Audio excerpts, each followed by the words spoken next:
சமூக சீர்திருத்தத்தை பேசக்கூடிய இந்த அரசியல் 70 வருட அரசியல் எப்பொழுதும் புரட்சியாளர் அம்பேத்கரை மேடையில் ஏற்றியது கிடையாது.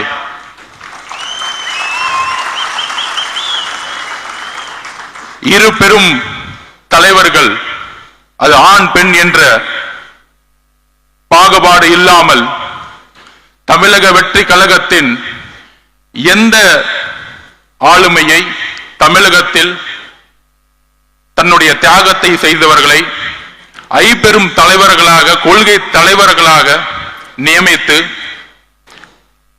தன்னுடைய சினிமா என்கின்ற உச்சபட்ச ஒரு பொருள் ஈட்டக்கூடிய ஒரு பொறுப்பையும் துறந்து இந்த கொள்கை வழியில் நடக்க வேண்டும், ஒரு புதிய அரசியலை உருவாக்க வேண்டும். அவரோடு சேர்ந்து